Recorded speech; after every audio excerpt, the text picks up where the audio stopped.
for LeBron. He's now speaking with Mike in the media. Chicken coop. Hey, LeBron, that final play or that final section of the game, Caruso sprints down the court, and just wondering, it seems like an effort play, but there has to be a certain amount of just mental acuity there and just kind of recognition. Can you take us through what you saw in that from that perspective and kind of how big that was? Anytime you have a turnover, you just want to have a quick twitch to try to get back and try to recover the play. And that's exactly what we did, starting with AC getting back, and then all of us just kind of formed the wall. Dennis did a great job of standing in front of Kemba, even though Kemba got to his patented shot to step back. But Dennis still got a great look. Got a great contest on his shot, and Tyson missed a layup. So we came away with a win. Frank spoke about shortening the rotation to 9 for tonight, and that's been something he's been juggling with. You have 11 guys at least who you'd like to give more minutes for. Just your experience over the years and what it's like having the rotation like that and how that impacts guys night in, night out. As professionals, we all just have to stay ready when our number is called. We're here for one reason only, and that's to try to win a championship, and that's what it is. How good? Hey, AD talked a little bit about sort of just not wanting to lose 3 in a row and having a little extra energy from that. In what ways do you feel like maybe that extra energy or extra desire to break the losing streak came out tonight in your guys' performance as a team? Well, we don't want to lose 1 in a row, and then we take pride in losing 2 in a row, and we did that, and in Philly and Detroit. So we knew we was coming into a hostile environment in a hostile building, understanding how good this team is, and we had to play some really good basketball in order to win, and we was able to win 1 possession more than they were tonight and come away with it. Yeah. Hey, LeBron. You guys obviously every time you step on the court, you guys have a lot of talent that you put on the floor. But over the past year and 20 games, I guess this season, playing harder than the other team, wanting it, I guess, more has been a thing that's really shown through. How have you guys been able to keep that sort of like we're going to play harder than you more nights than not sort of mentality? Because talent can only take you so far. At the end of the day, there's a lot of talented teams in this league, but it's how far you can go as far as how hard you play, how much you challenge yourself on the defensive end to try to get stops, to want to get stops, and just have that mentality. So that's just who we've been over the last year or so. Bill? Hey, LeBron, that group you guys started the second and fourth with THT, Caruso, Trez, and Kuz and yourself isn't one we've seen a lot before. You had a lot of success with it tonight. What do you like about that group, and why was it effective against what they were doing? It's a high energy group. We all play with a pace, a level of energy, and we just fight off one another. And it's a team that can. We have multiple ball handlers, multiple guys that can slash and shooting. So it works well for us, and Trez just demands the paint. So it works extremely well for us. Kyle Hightower?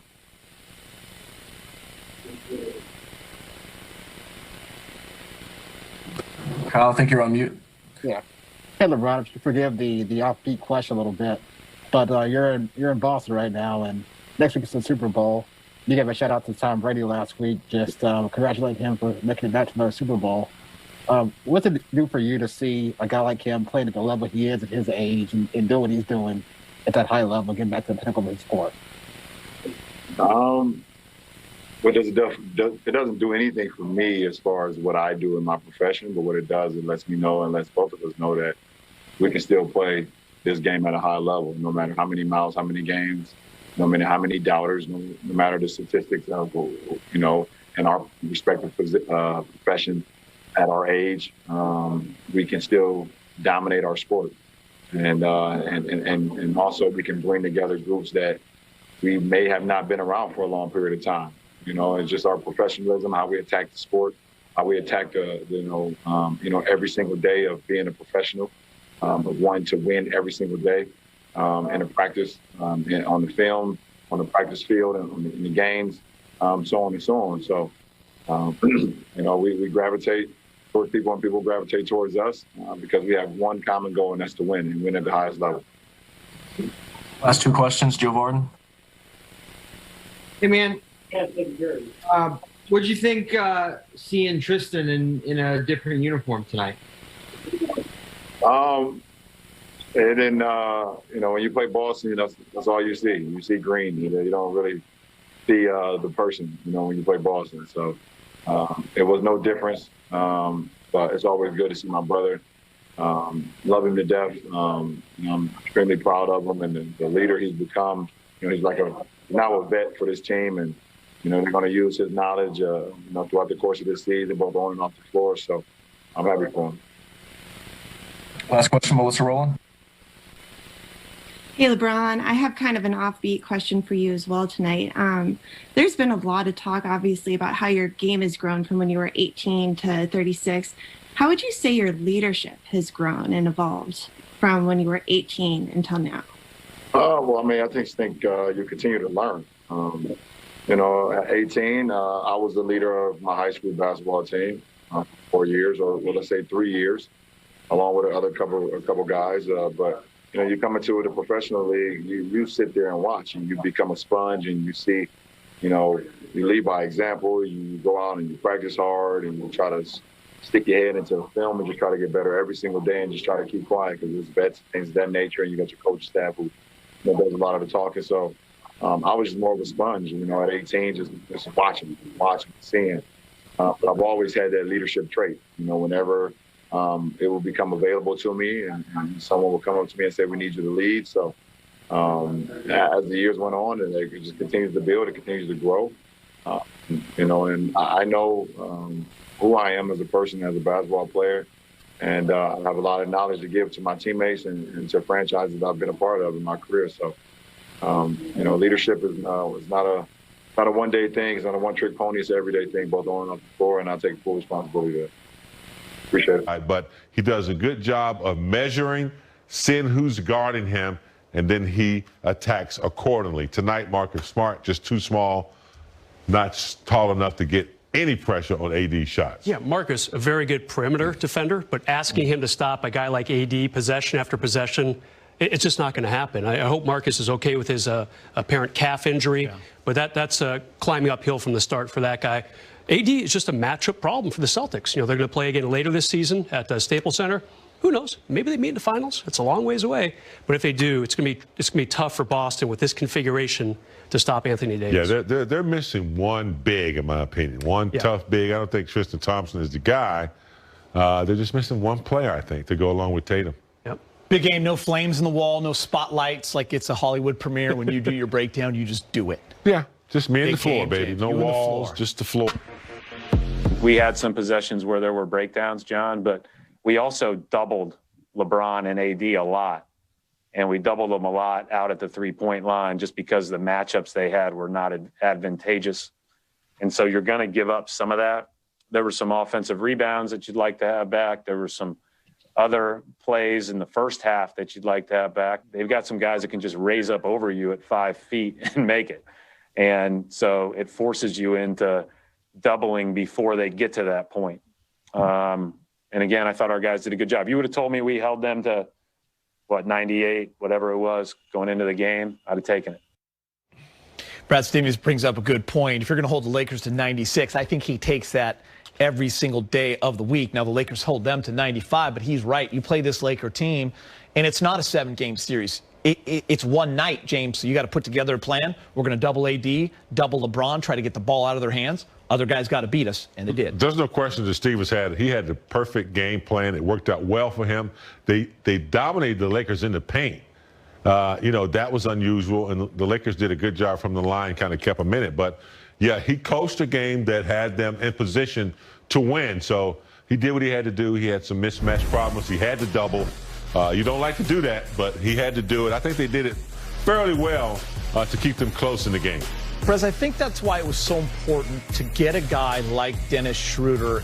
And I know he's had some ups and downs just like everyone, but he's had a pretty good year. And I know Laker fans love what they're seeing. Van Gundy mentioned this in the broadcast, something we say all the time.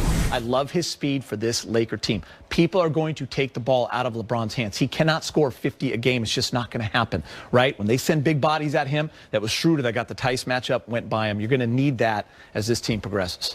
Yeah, really good kind of, hey, remember me game for Dennis Schroeder. And it's not like he was playing horribly, nothing like that. But we've been talking about a lot of people during this road trip. Not a lot of Schroeder talk until tonight. And he just kind of stood up. He's kind of in the back of the class. He's like, yeah, I'm still here, guys. Don't forget me. Yeah. You go back to what Pelinka did, a late first-round pick and Danny Green to get Schroeder on board. That's a great trade. That's a great move. And I like the Laker bench, too, before we get too far away from that. You know, the Lakers did not score a lot. Brad Stevens is right. But the bench scored about a third of the Lakers' points. They needed this from the reserves tonight. Keep in mind, Game 6, what is this, day 10 or 11 of this road trip? Lakers are kind of a tired team, and I understand why. Day 10, right? 6 games, or 7 games they've been around. In 12 nights, and this is the 6th. They've been away from it. I'm glad Brez brought up the bench. Big game. We didn't have time to talk about this, but it was interesting to watch Frank go with a 9-man rotation, something we haven't seen yet. But what he said, when you're playing two guys 37, 39 minutes, you're talking about LeBron James and AD, how does everybody get in rhythm when you're playing 11 guys? A night like tonight, I'm sorry, but it's Morris and it's Matthews. And he said, we asked them to be pros. It's the hardest part of the job. And it really is. But it gives a guy like THT 23 minutes, Kuzma 23 minutes, Harrell 30, and Caruso 20, and the bench rewarded Frank by playing great tonight. Yeah, quality, I will say, uninterrupted minutes will yield you some good production. And I think that's what the coaches are figuring out. You know, a lot of times you try to get minutes for players here, players there, and it doesn't work out because guys need time to get a rhythm. And I think what you saw tonight, especially with Tucker, he was in there long enough to get a rhythm going, very effective, getting to the cup, making some big buckets. So hats off to the coaching staff. And also hats off to Wes Matthews and Morris for being professionals and understanding they needed this in order to get a win on the road. Yeah, sticking with the bench, James, tonight, a typical Caruso line. He played 20 minutes, took 2 shots, scored 2 points. Don't win without him. And he was a team high plus 14 in the plus minus. Isn't that amazing? So it's the typical Caruso spot right there. Love what he does. President and I always laugh because we look at the end of the night, we're like, God, everyone was minus in a loss, and Caruso will be plus 8. Yeah, if you go by plus minus, he would be leading the team every night. Yeah, he'd be in the MVP conversation. Right. Big game. What was it called? The Worthy Spin back in the day? I think you got Worthy Spin back in the day. We have to bring that back. You got another 360? We got the wall. We got to bring the spin back. Do you have a bonus 360? Yeah, we'll just call it Access 360. Okay, you got a bonus 360? It's kind of a little bonus on that last play of the game. Oh, I like that. Yeah, it's pretty exciting play. Big game. I can't believe Tatum was not in the picture. Yeah. I mean, look, they go inside the AD now. They're digging. Right here, he should have passed that to Schroeder because they got a hand on it. Caruso's hustle. Look at that hustle. He almost got it. Unfortunately, he did not. Right here with 7 seconds left, decisions have to be made. AD doing a good job of collapsing defensively. Schroeder doing a good job of getting to Kemba here, forcing him to go left.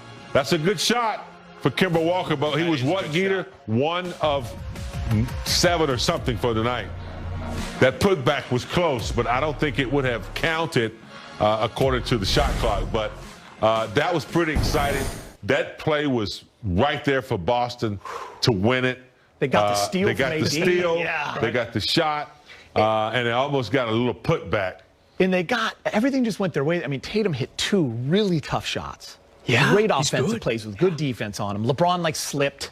Right, I mean, there's just things that were happening. It's just a weird final minute for the Lakers. The question is, we didn't see Tatum in that. You saw Tice get all the way. Tice started deeper than Tatum and got all the way there for that rebound. Tatum must have just thought it was a gone play and just kind of hanging at half court. Well, I thought when they got the ball, possession of the ball, there was like maybe 6 seconds left, 6.5 seconds. That would have been enough time to kind of find him, but didn't happen. Yeah, by the way.